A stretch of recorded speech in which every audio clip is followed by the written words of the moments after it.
Welcome to the Alain interviews, an unprecedented window into the minds of some of the most well-known and respected figures of the last 25 years. Today, we are in New York with Nicholas Vreeland. He's a Buddhist monk. He has another name as a monk, a Tibetan Buddhist monk, and he now lives mostly in the United States. He has been for 10 years an abbot. He has been in many different duties in his many years of being a monk. I think you started your studies in 1977, and then you had your PhD in 1998. And before that, Nicky Vreeland was studying in various universities, the American University of Paris, the New York University, Rato Dratsang. He was a young man, adolescent. He has been passionate of photography. He was a photographer. He is a photographer. And he studied, he learned his craft, being an assistant of two very prominent photographers, Irving, Penn, and Richard Avedon. Why did you become a monk? Because there are not many Anglo-American white men who became monks, Buddhist monks. How did you decide to do that?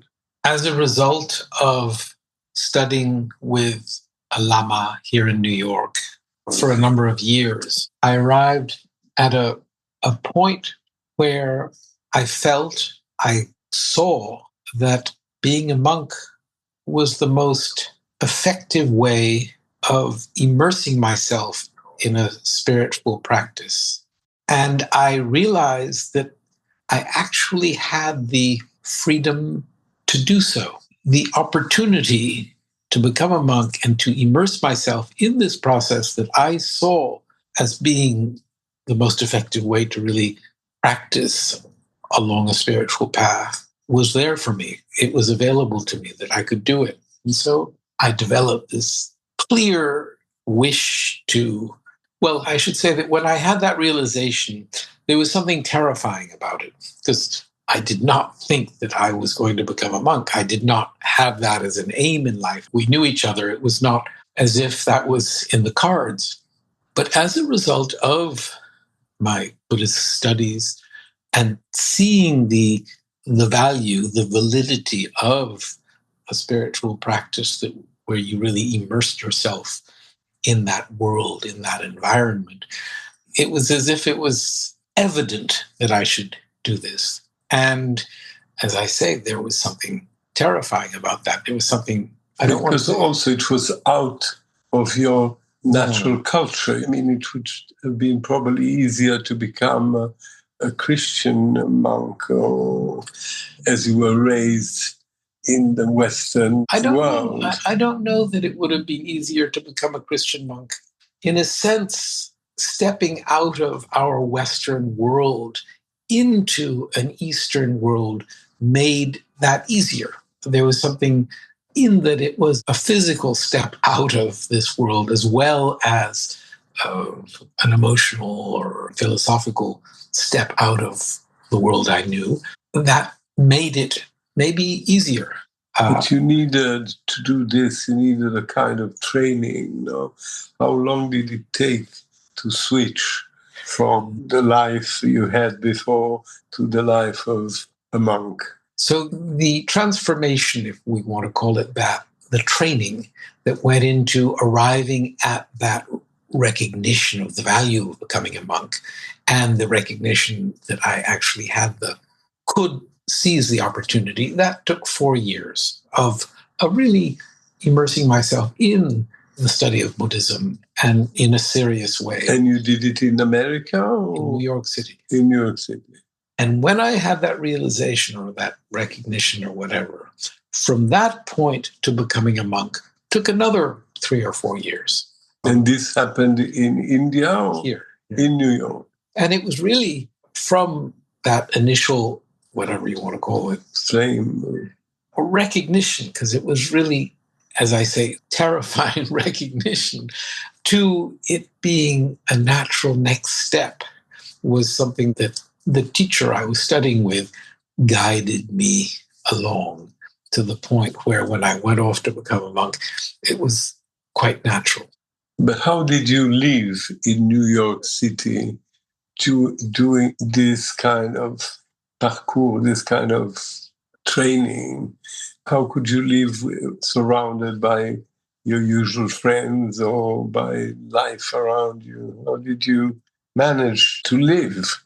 I found myself progressively less involved with my old world, my old group of friends. I weaned myself from my old environment and really focused on studying with my teacher. And what is or was particularly attractive in Buddhism?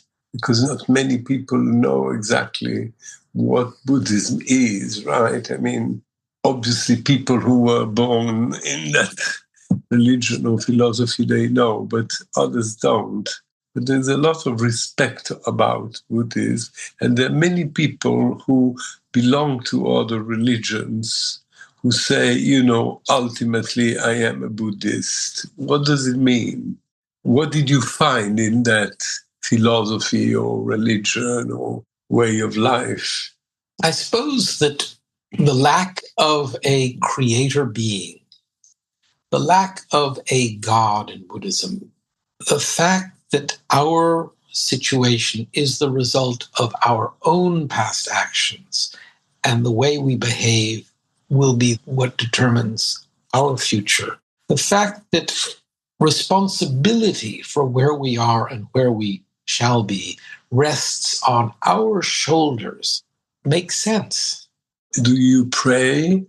We pray. No, because as you don't believe in a God, but do you pray? You can pray for the happiness of others. You can pray for the good health of someone who's unwell. You can pray. It's not that you need to pray to some omnipotent creator being.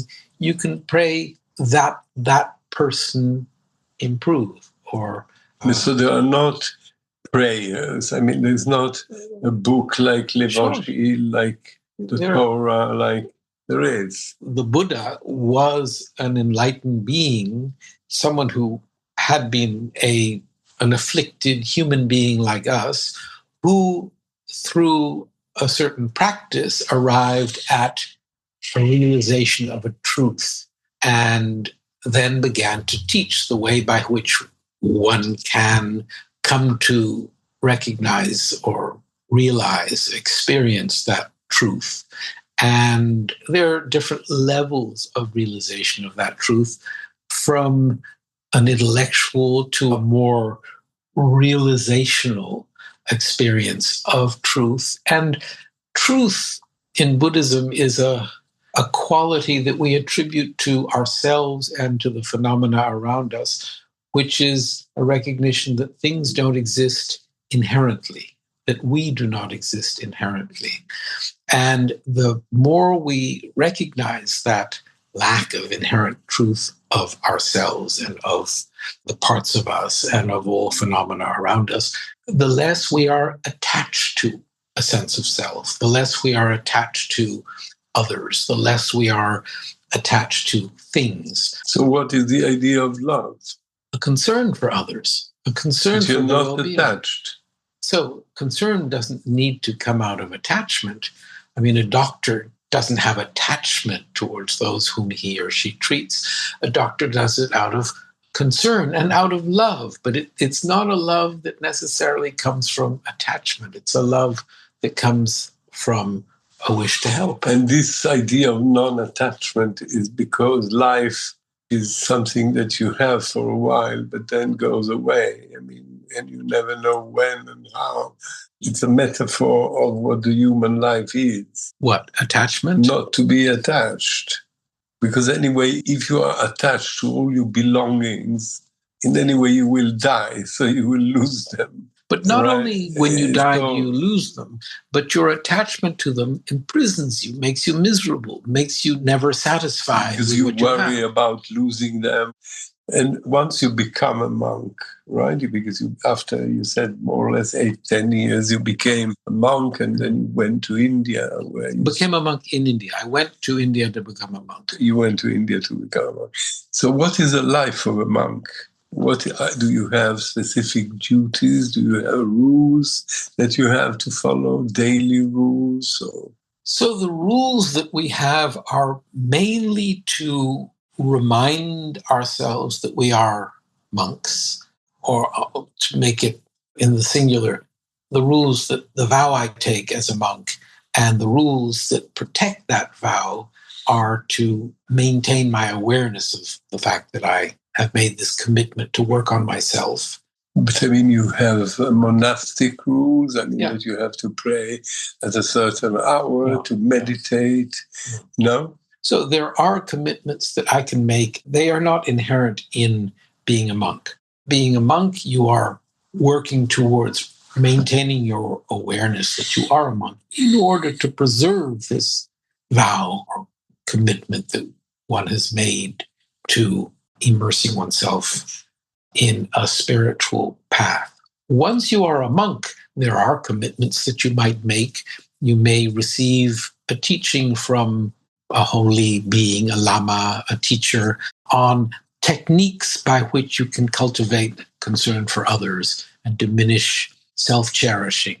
And part of receiving instruction in those techniques may involve a commitment to engage in a certain practice every day to fortify, to develop those techniques, and thereby change yourself. So there are vows or there are commitments that you may engage in, but they aren't necessarily part of the overall being a monk. But you have to meditate, don't you? Even that, it's not that in the monk's vows it says you have to meditate. It's that the person who is guiding you along the path, your teacher, may say it's important that you still your mind every morning and that you make clear commitments to what you are going to work at doing during the day. And you should do that every morning. And the clearing of the mind part should be X amount of time, whatever. So you may make commitments like that, but they aren't part of the initial monastic vow. But you have obligations. You have to follow some rules. Do you belong to a specific monastery? So when you become a monk, and in the monastery, there are some specific... Yes, all of that is there. Yes, when you are part of a community, you have certain commitments to that community, certain responsibilities. I mean, the young monks take turns, let's say, sweeping the grounds, cooking, all those kinds of things. And there are the rules that govern those responsibilities. And then the monastery that I belong to is a learning, it's like a university where you have to accomplish the study of a certain part of a text within a year. You're examined on it. You every day go to the debating court and debate with your fellow monks who are studying the same thing to explore the meaning of what it is you're studying, to explore the ramifications of a certain interpretation of that meaning, and you thereby immerse yourself in a deeper exploration of the subject matter. Our monastery is really devoted to that, to daily debating sessions where you are exploring what your teacher has taught you in your daily class. You have been an exception because you have been the first Anglo-American European monk to be an abbot. You became, after several years, you were nominated abbot, and the Dalai Lama has accepted that, which he didn't at the beginning, as you were a European. So what did it mean to be an abbot? What did you do? So, because it's a position of power somehow, no? It's a position of responsibility. You are responsible for a particular monastery. And yes, it implies also, I don't know, economic responsibility or practical responsibility. So traditionally, the abbot would not have had economic responsibility for the monastery, but within the refugee community among Tibetan refugees in India, that became part of my responsibility, yes. And so you have to run, and that's how many monks stay in a monastery? How many? So Rato, the monastery I belong to, has about 150 monks. You have a special respect because of your position, or how does it work?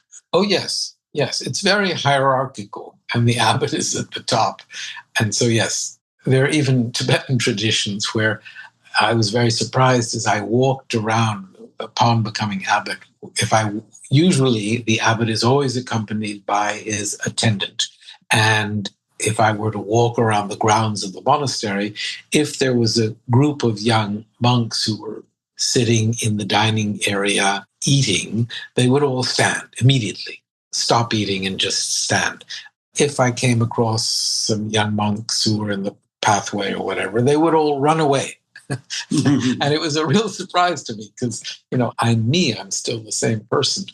When the abbot comes into the temple, when we're having prayers, the disciplinarian sends his assistant to the abbot's chamber, and the disciplinarian's assistant leads the abbot's assistant and the abbot to the monastery. And at our monastery, we then make a circumambulation of the monastery, and then we enter, and all the monks are already seated, engaged in the prayers, in the spoken, chanted prayers, seated very formally in rows.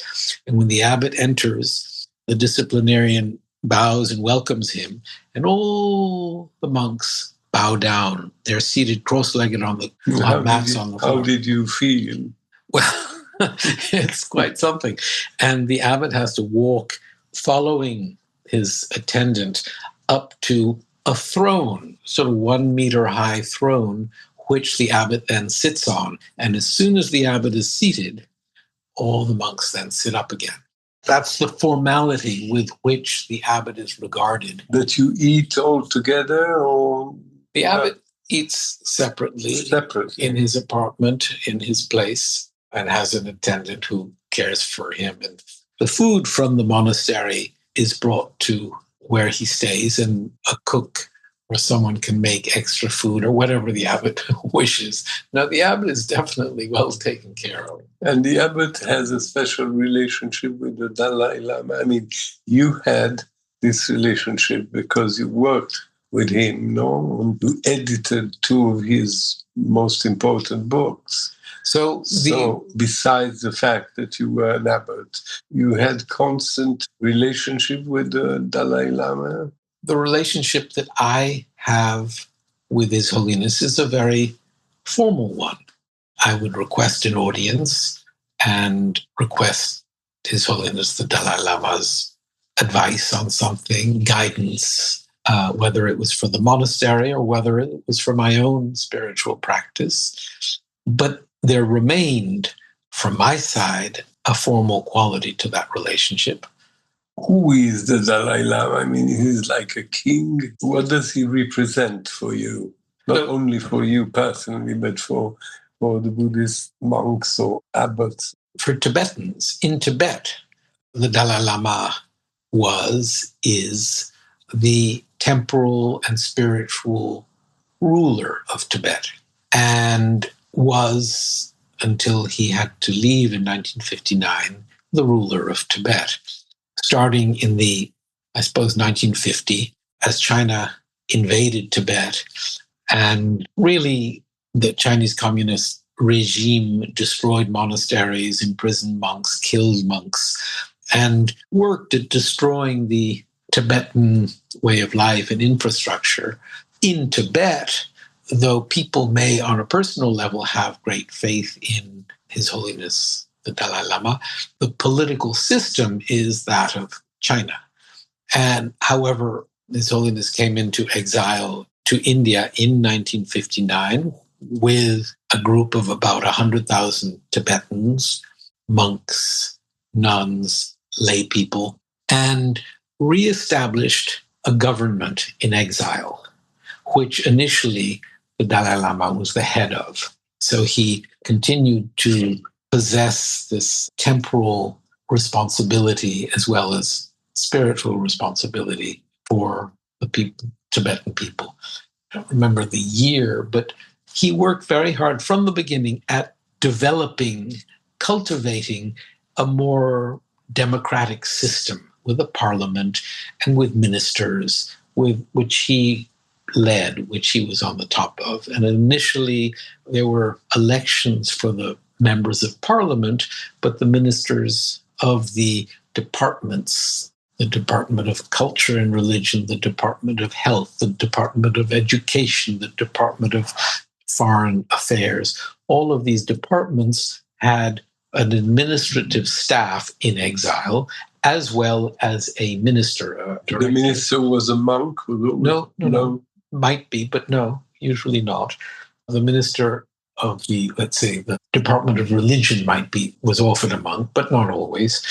But initially, those posts were appointed by the Dalai Lama. Eventually, they were appointed by the senior of the ministers, who was elected by all the people.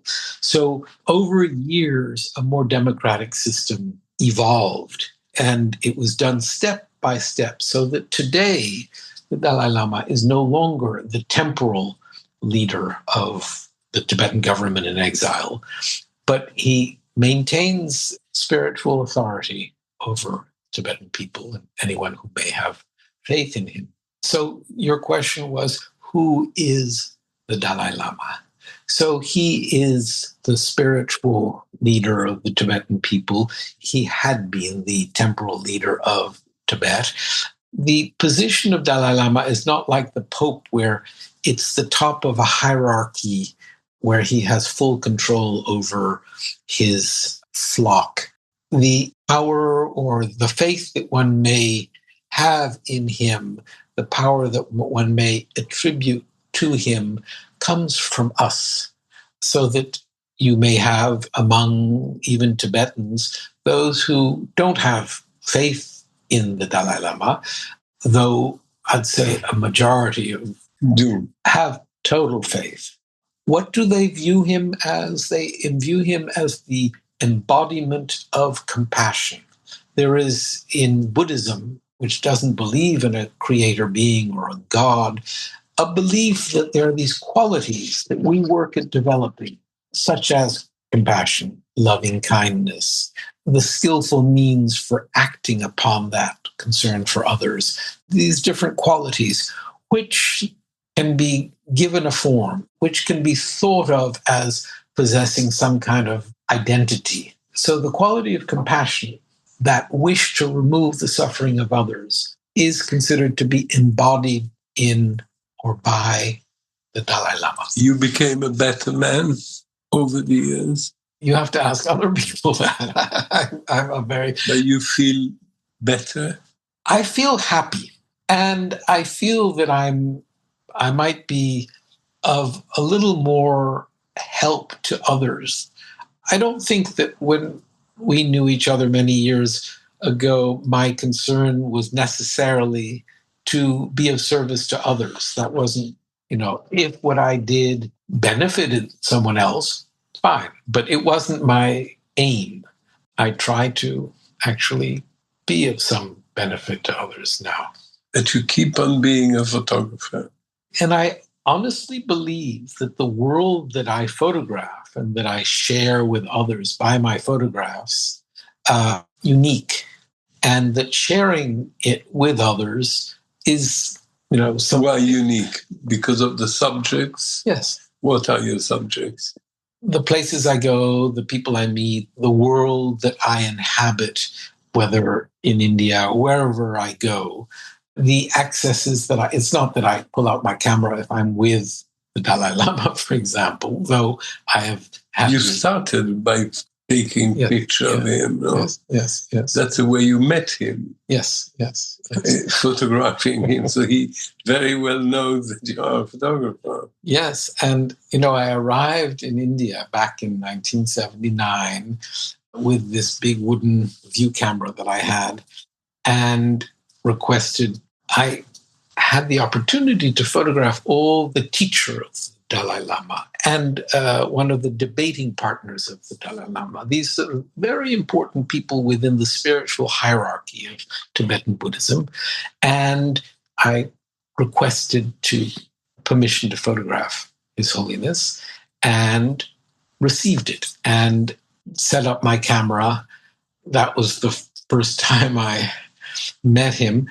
And the exposure, there was very little light. The exposure was a 1 minute exposure. In other words, when you open the shutter, it has to remain open for a minute. A minute is a very long time. A second in photography is a very long time. A minute is very, very long. It meant that His Holiness could not move for a minute. And I thought it best that I set things up so that he would sit at his desk in a chair. And the chair was a swivel chair. And I explained all this to him when he arrived. And His Holiness looked in the lens. And after about 45 seconds, he started swiveling in his swivel chair. And that was the end of that photograph. And I did it over and over. And finally, we did it maybe a fourth time. And we burst into a very nervous laughter, and he a sort of roaring laughter. And then I asked, realizing that the swivel chair was not going to maintain the stillness necessary for a 1 minute exposure, asked if His Holiness would stand. And he stood and looked into the lens and didn't move for a full minute. The sort of glow of loving kindness that comes out in this 1 minute exposure is magnificent. As a result of that, his secretary took me aside and said, His Holiness will be going to America very soon, and would you be free to accompany us on this journey as a photographer? You were already a monk? No. You were not a monk yet. No. But I thought, this secretary, who was a monk, has never seen a photograph I've taken. He's just seen my big wooden camera, and he's offering me this extraordinary opportunity. And I took it, and I had this lovely few weeks of accompanying His Holiness on his first journey to America. So photography definitely was part of Tell me something. You said you don't believe in a God, specific God. I mean, that you pray for humanity, for people. But in this very world of today, right, where there are so many wars going on in different parts of the world, some of them are also influenced by religion, an excess of extremism in various religions. What do you think? What do you mean? What is your feeling about the world in which we are today? Or it's not of you to say? No. I think it's tragic. I think it's terrible. I think that the way in which we behave in the name of different religions is just, including Buddhism, terrible. To twist all religions, I think, have as their basis the wish to benefit, to help, to make us better people. And therefore to use religion as a way of fighting a different view or interpretation is an abomination and is tragic. And are you saying this? You're saying to me, but when you preach or when you go around, sure. You are the monks of the Dalai Lama himself. Oh, yes. Very much so. To the point where, in the case of the Dalai Lama, he is putting great emphasis in promoting a whole system of ethical training, self-training, let's call it, free of any religion. Because religion tends to create... I am better than you. Yeah. I am the one who has the truth. Yeah. You don't try to say that. No, and we're not working towards imposing a truth on anyone. We're working at cultivating in ourselves. So, what, in a few words, Nicky Vreeland, what is your philosophy? Especially because you had a long life now, maybe you matured over the years, and you have the authority to say because of you and your experience. So I don't know that I would call it my philosophy. My advice to myself and my advice to others is to work towards developing a greater concern for others and work towards diminishing a sense of selfishness and self-cherishing. No, me, myself, and I. Diminishing the tendency towards me, myself, and I. Developing the concern for you, yourself, and you, of all the countless beings within existence. But without attachment. So in our training, you would work towards recognizing that attachment causes you to suffer, that your attachment to something, to someone, to a situation, attachment causes you to suffer. The situation is fine. The person is fine. But your attachment causes you to suffer. So you work at diminishing. Is that attachment. the reason why monks don't have a wife, don't have a boyfriend, don't have children? Yes, but let's say that if you are working on yourself and if you're doing so in a deeper way, there's a point where the concerns that you would naturally have towards your wife and your children and eventual grandchildren, those concerns limit you to your own little family rather than enabling you to really develop concern for all. Understand. And what is the relationship between Buddhist religion and the other religions? Do you make bridges between your religion and other religions? Absolutely. One of the ways in which you do that is to learn about other religions and is to share what you are experiencing and feeling.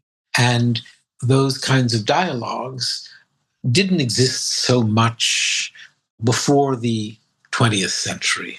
They didn't exist for geographical reasons. Tibet was a country cut off. There was a pope who sent these Jesuit monks to convert the Tibetans to Christianity.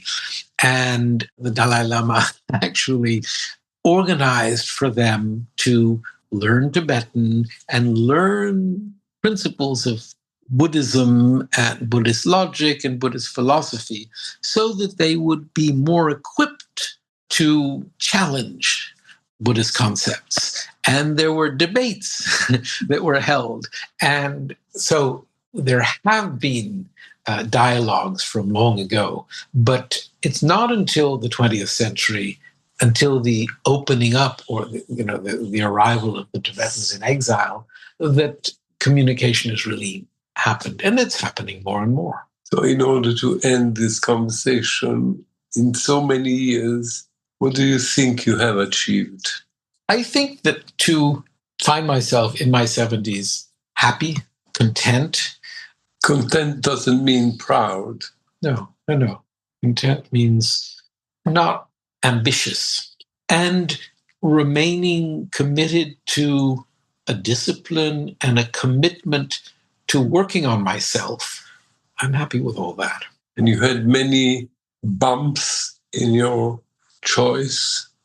I think life is a bumpy process. And I think that working towards seeing bumps as opportunities to work on ourselves, opportunities to see things, to be forced to see things from different points of view, to be forced to view ourselves in different lights, really learning to use bumps in a constructive way. But bumps are there, and bumps hurt, and bumps are challenges. But we have to expect bumps. Bumps are part of life. This world, even more with the new technology, tools and telephones, this world makes people probably more anxious than they were before, right? Because so many things all the time, news, fake news, to distinguish one from the other. I mean, all this world of today, you feel you had these anxieties yourself, or because of what you are and what you did, your anxiety is much lower? I have anxieties vis-a-vis the world as it is today, our society as it is today, the political situation in this country and in many countries as it is today. But I'm a believer that the situation that we are experiencing, that I am experiencing, is the result of my past actions. I am a deep believer in the laws of karma, or cause and effect. Of karma? Yeah. Which means karma. The word karma means action. And what it refers to would be that my actions are responsible for my situation. And when we talk about actions, we're really talking about the mental actions or the motivations that accompany our physical and verbal actions. And so our motivation, the way we behave, the way we act, determines where we are in life or who we are in life, our situation, But you cannot change much. But you can change. And you have to... You can change, but you cannot change others. Someone who will push a button and put a bomb. You cannot change all these horrors that we see every day in TV or in... but spiritual work has nothing to do with changing others. It has to do with changing ourselves only. And you can change yourself. You can work towards, as I say, the acceptance of responsibility for where we are, and the acknowledgement that the way I behave now determines the future, puts the future in my hands. So the situations that I'm experiencing, that we are experiencing today, the change that I can bring about may not be have great effect on the whole world, but the work that I do on myself within this situation is the greatest contribution that I can make towards the whole world, towards bringing change to the whole world. Because you become an example for the others or just for yourself? I don't think that you work to be an example. There's something sort of... But you become. I mean, they say, for instance, that a father or a mother who is working hard, an honest person, with some principle, is a great example for the children. Sure. Right? Yeah. In other words, your behavior... But the emphasis should not be on being a good example to others. The emphasis should be yourself. On being a good person. And when you go to bed, you feel okay? So as a monk and as someone who's working on this, you should, at the beginning of the day, you set your aspiration or your determination or your motivation for the day. And then at the end of the day, you review your day and you say, there I really screwed up. I mean, that was... Or I refrained from getting angry when that person provoked me. And a certain delight in having managed to remain calm when challenged helps strengthen the muscle of patience for the next time. And if we let ourselves get angry without ever acknowledging it to ourselves, that helps develop the tendency to be less. And you have the same values of forgiveness, not avenge. But that's for your own sake. In other words, forgiveness brings you happiness. It makes the world a better place. Revenge makes you bitter and makes the other person miserable and just makes things worse. And you said that your habit, the way you dress, which is a statement about the fact that you are a monk, and the fact to be a monk, which is not easy to achieve, is what made you win. In other words, the respect for what you choose to be has helped you not to fall in certain occasions. Well, when you use the word respect, I think that I have to have respect for the monastic way. Right. It's maintaining my awareness of what I'm doing that's important. Yes, wearing robes helps other people maintain an awareness that I've chosen a way that's separate from, let's say, societal norms with different motivations and different goals. But the real person whom I have to remain vigilant over is myself. But the Dalai Lama, if I'm not wrong, I heard this, that you had some anxiety vis-a-vis the telephone, right? Yeah. And that you went to talk to the Dalai Lama. Can you tell me that, if it's true? I mean, I think there is an episode in your life which is quite meaningful and interesting. So as the abbot of the monastery, I had an audience with His Holiness, and he asked me whether there were any challenges that my community was facing. And I said, yes, the telephone, the smartphone was definitely a challenge within the community. And His Holiness's response was, yes, I have heard this from a number of people, but I believe that it is the responsibility of the individual to develop a certain discipline and control over his or her use of such devices. He put the emphasis of responsibility on me, on you about how to use it, yes, right? And it's not the fault of the telephone. It's not. It's your fault. In case the telephone is a tool. It's up to you. Yeah.